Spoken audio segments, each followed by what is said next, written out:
I remember thinking that when I graduated university that I was like, the world was going to be at my doorstep, that people were just going to be banging on my door saying, come work for me, come work for me. And when I graduated, shocker, nothing happened.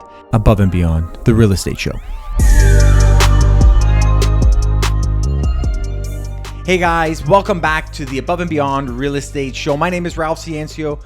I've got a very, very special guest today, Miss Carley De Beer, and we're going to be talking about how she was able to get from homeless, almost homeless, to 7 properties, or 7 doors, we call it in the business, within a really short period of time. And so I'm excited to have Carley on the show. I'm happy Carley, to be welcome. Here. Carley is an amazing realtor, licensed realtor.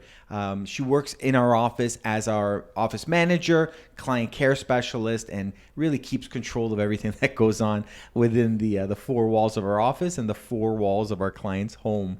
So it's great to have her here. She's going to be sharing some insights, and thank you for being here. Yeah, thank you. They unchained me from my desk for the day, so that's nice. You know, I'm like healing the scars on my ankles, but that's another story. Yeah, I mean, I love where I work. You know, I fill many roles, just like you said.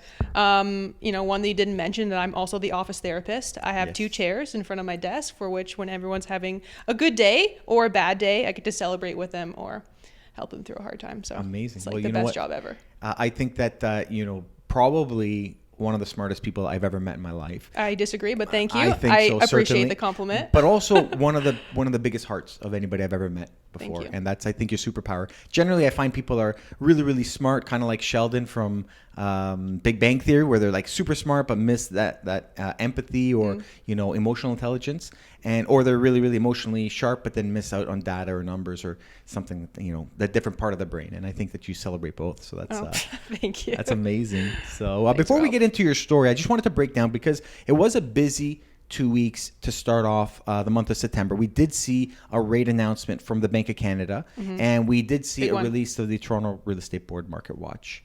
So I just want to break down the numbers for some of the viewers out there that are looking for some market insight as to what's going on. So again, Market Watch's report comes out every month. It's designed by the Toronto Real Estate Board to break down the numbers so that realtors can understand where the market is at. But now, in the age of Google, where everything is accessible, most people can get access to this report just by Googling Market Watch. So again, when we look at the sales for the month of August, we did see a decrease compared to last year. So we saw a 34% drop in the number of transactions. Now, here's the thing. When we look at the number of sales and compare it to last year, that tells one story. But we believe that the value that we can bring to the marketplace is not simply the information regurgitation. We want to bring context. So I went back and I looked at the month of August and I compared it to 2021, 2020, 2017, all the way back to 2015. And I'll tell you, the number of transactions that took place in this previous August, the month we just finished, was basically on par with the month of August that we've seen every August up until COVID hit. So really, except for the last 2 years, it's a normal market out there. It's a normal August. And that was a little bit refreshing for us because, COVID itself kind of threw our cycle of when to be ready for, high volumes, really threw it through a loop. But it does not mean that the market is collapsing. When you see the data, that 34% drop in sales, that's the media spinning it in a way that puts fear in buyers and sellers' minds, thinking there's a collapse. There's no collapse. We are actually at the level that we are normally at. Like a homeostasis of sorts. Exactly. It's like the normal balance of a market. And when we look at the average sale price, we're actually up 1% compared to last year and up 0.5% compared to last month. So those numbers are green. We are seeing appreciation, and I think we're gonna see that trend carry on. I do think that the fall market will carry on, with some strength. I don't think it'll be crazy, but we don't really want crazy. We want stable, positive, steady growth. In terms of the Bank of Canada announcement, so they came out with the most recent rate increase of 75 basis points. And what that means is that if you're on a variable rate mortgage, likely your payments would have gone up because the interest rates have gone up now all the way to 3.25% as prime. The reality is only 70% of people in Canada have mortgages. 30% actually don't have a mortgage at all. 70%? 70%. And now from the 70% of Canadians that have a mortgage, only 60% of them are on a fixed rate and 40% are on a variable rate. Yeah, more people on a fixed rate. Absolutely. People like security. People like security. They want to know. And so really this increase in the interest rate is not going to cause a collapse in the market. It's going to cause a reshuffling of some people's budgets. And we hope that inflation starts to calm down with some of these measures by the Bank of Canada. Personally, I predict that there will not be any more interest rate hikes for the balance of this year. And I still remain that I believe in the first quarter of next year, so 2023, I believe interest rates are going to start coming downward. So again, if you were to buy a home right now and you bought at the higher end of your affordability, I do recommend leaving a little bit of wiggle room just in case. Yeah. But I expect that later on in your second, third, all the way to fifth year on the term, rates will come down and you'll be living large. Yeah, you'll get a discount, right?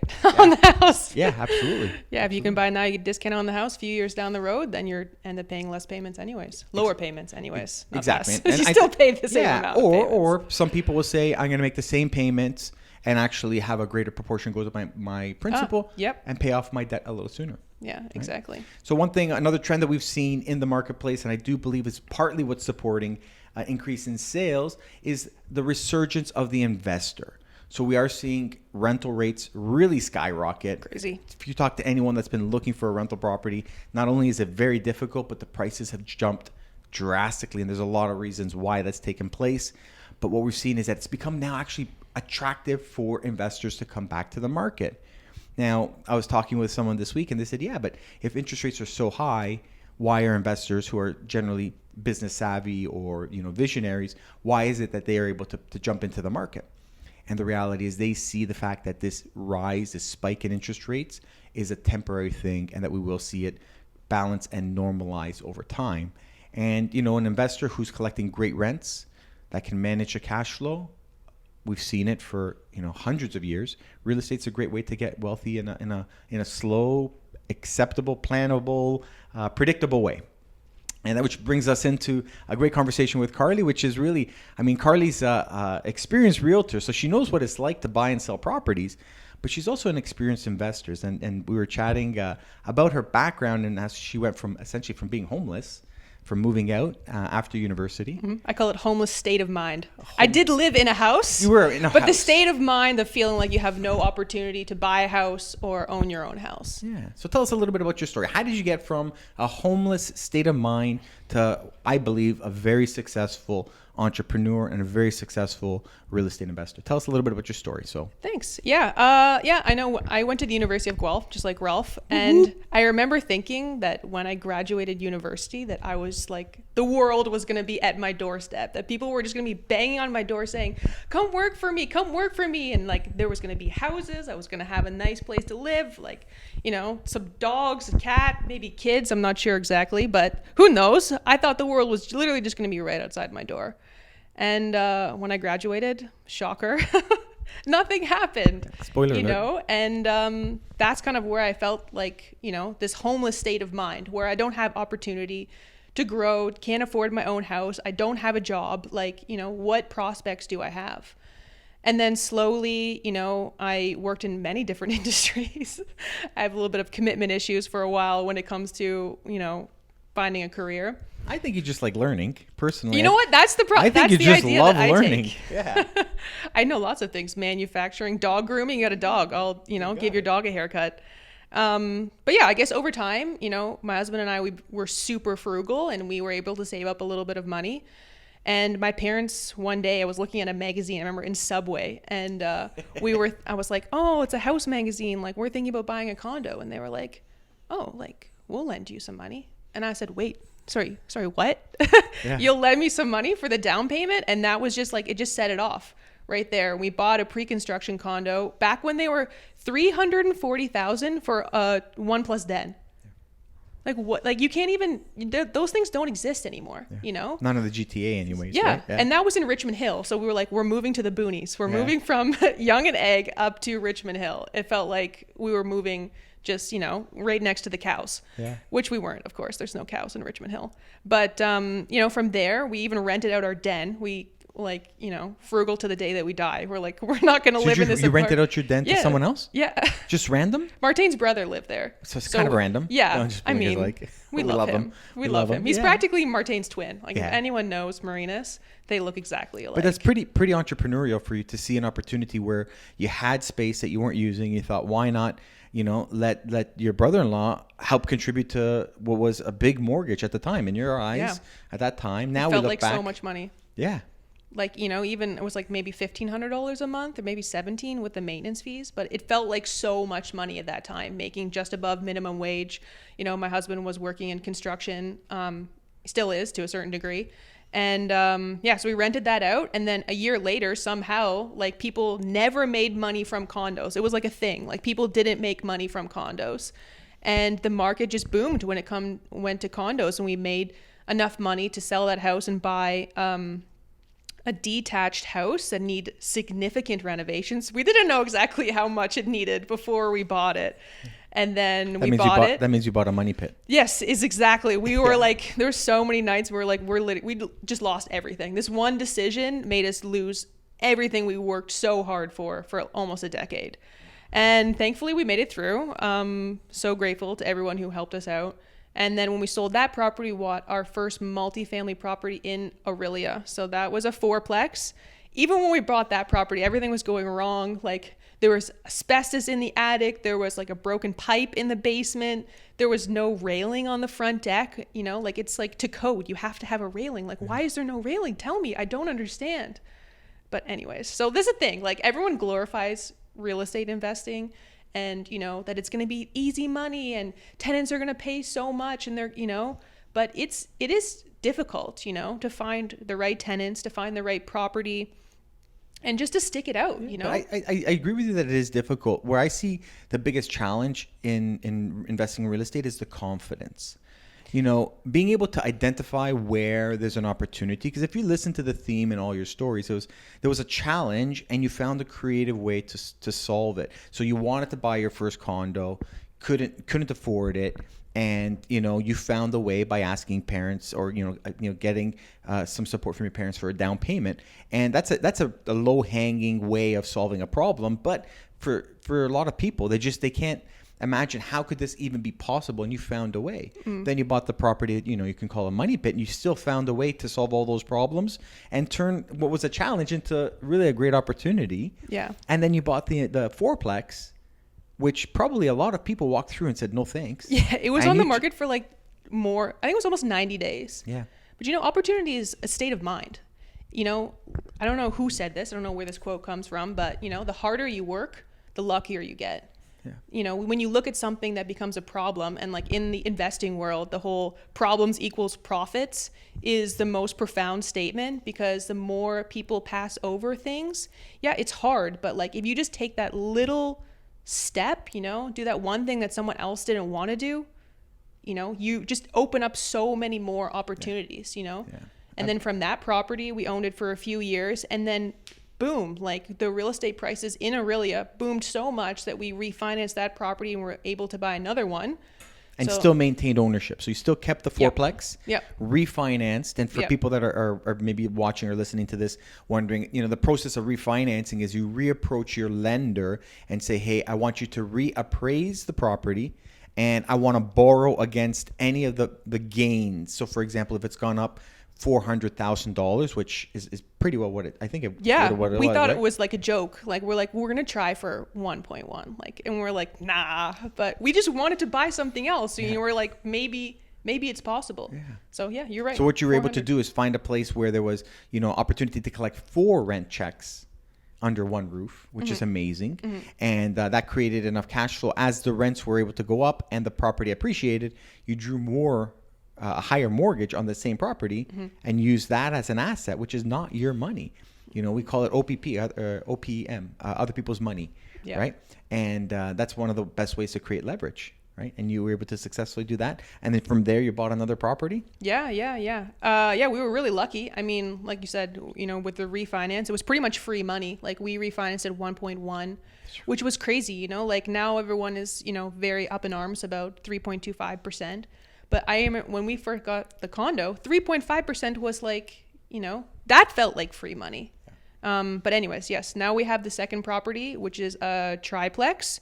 But no one wanted to buy that property either because technically when we bought it, it was a single family home with 2 self-contained units and a granny suite. So it was technically not a triplex.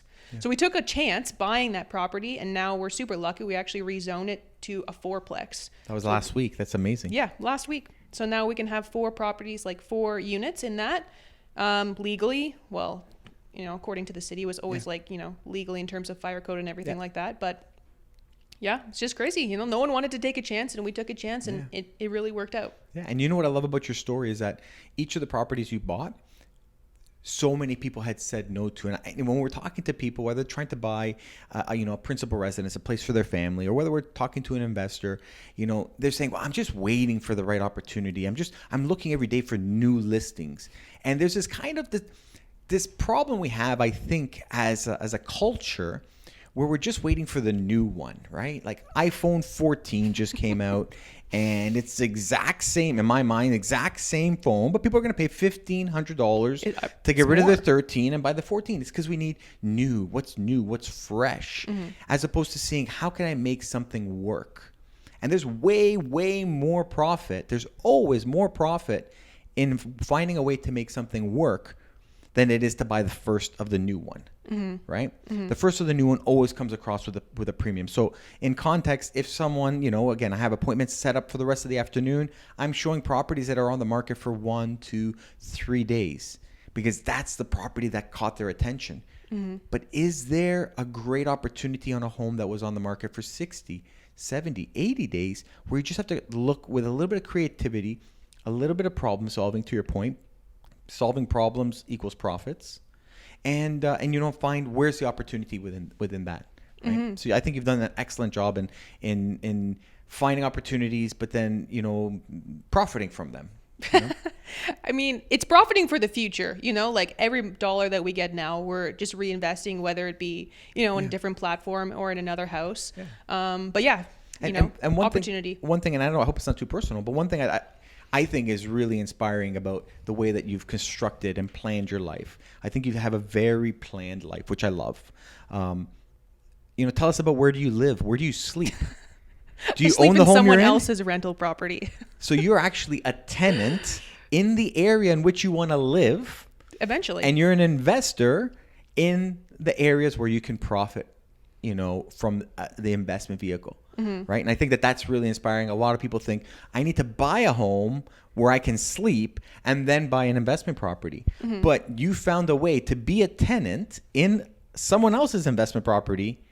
And then you now own 7, which is now 8 doors. Is that right? No, it's 3 plus 4. 7.5. Yeah, 7.5, doors. And I think that that's so inspiring. And now if you think about it from a mathematical perspective, I don't know your, profit loss calculations, but I'm going to guess that you're able to collect enough rent from your investments to pay off your existing rent of where you sleep.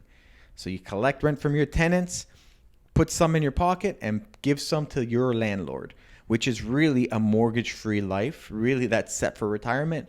And best of all, that growth compounds every single year. You're getting wealthier as you sleep. Yeah, it's not like the most glamorous lifestyle, which I think is why some people don't choose it, owning your own house, like with Instagram and Facebook and all these things, like, it becomes glamorous to have your own house. So living in a rental property isn't something, you put on your fridge. But yeah, I mean, we pretty much live for free because of the choices that we made, like there's only so much that you can have as a mortgage, depending on the amount of money that you make. And you can either make $0. Well, you can make a passive appreciation from it as the market, goes up in value while you sleep, or you can buy something that you can actively, make money on every single month from the tenants as well as the appreciation, and then pretty much live for free in someone else's house. And embedded deep somewhere, there's some great tax benefits as well in terms of capital cost allowance, like the depreciation of the building. So there's a lot of ways that you can create wealth. And another special element is that you can move money around. So you can, again, refinance an investment property to buy another investment property. And, that, and eventually if you choose to sell it one day, which, in our discussions, you said you'll never sell a property. I'll never sell it. Yeah. I agree. I think you'll sell it after I die. Yeah. I think that we should hold real estate as long as possible. Buy the right real estate and hold it forever. That's, I think, is the best way to accumulate wealth over time. Yeah, for sure. Because once I pay off the mortgage 25 years from now, then they're just paying my retirement. That's my RSP, right? Amazing. Which is nice. So amazing. So let me ask. I feel like you talked about some of the challenges. Was there one big challenge or one that you could speak to in terms of the process? Like for someone that's watching this right now and would love to follow in your footsteps, what is one thing you could maybe share as a challenge you had and how you're able to advise them to solve it?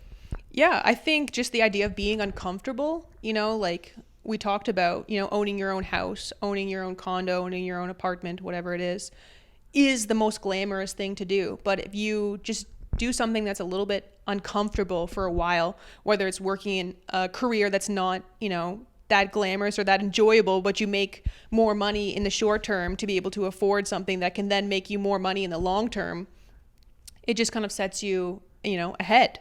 But, at that time, you do have to make sacrifices. You might miss family dinners. You might have to invite your friends over to an apartment that's really not so nice in a not so nice neighborhood. And, but, it's all worth it in the end. 5 years from now, like 5 years ago, my life was very different. And now I'm super lucky to be where I am. And now it's all because of the hard choices I had to make in the past. Amazing. And I know that you and I have spoken with this in the past that, you told me that the most successful people in the world focus on deferred gratification. And I think that, you've done a great job in saying, you know what, I want it all, but not right now. I'm going to have an amazing retirement, just not right now. Whereas some people who are really struggling in that rat race of our culture where they want everything right now. And I think that there's a lot of profit in having it right now for somebody else. It's not your profit. I promise you that. Yeah, great. Well, thank you so much for being on the show. Thank you so much for all that you do for everyone around you. Myself included, certainly, but I'm not saying only thank you for the great things and help you've done for me, but for each and one of our clients that you've connected with, everyone within the community. Honestly, everybody loves Carley. And, there's the Everyone Loves Raymond show. We're going to make T-shirts that says Everyone Loves Carley because, honestly, she's, I'm just going to make a shirt that says I love everyone. That's how she, she loves everyone and everything. She's, an animal person as well. And she's actually made me like dogs, which is great. Yeah, and plants. Nice, got plants. I got a plant. That's a real plant. We're actually shooting from the office today. Actually. We're shooting at our house. This is mine. My house right now. We're filming in, and that's my real plant. And I bought it. And I made a mistake because as soon as Carley saw it, she said, "You bought a ficus, and you put it in the wrong spot." That's the wrong spot. It's not going to get enough it's light." It's going to die. I said, "Oh, this is great. I screwed up. I bought one plant in 25 years, and I bought the wrong one. It's unbelievable." It's okay. But I'll nurse it back to health. Yeah, I was going to say I'll bring it when it's like half dead and to the office. Yeah, we have a triage for dead plants at the office, and Carley revives them. She's the plant whisperer. Well, anyways, guys, thank you so much for watching. As usual, we want you to like, subscribe, and continue watching and leave comments because we'd love the engagement. We'd love to know what are you thinking? What type of topics would you like us to discover or discuss in the coming weeks? And we look forward to connecting with you soon. Make it a great week ahead. Thanks again. Talk soon. See you.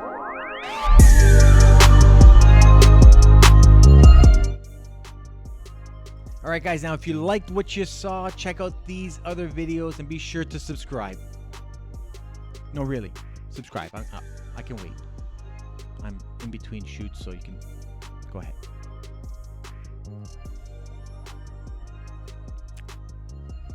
I didn't hear the ding. I'm going to wait till we hear the ding. See you soon.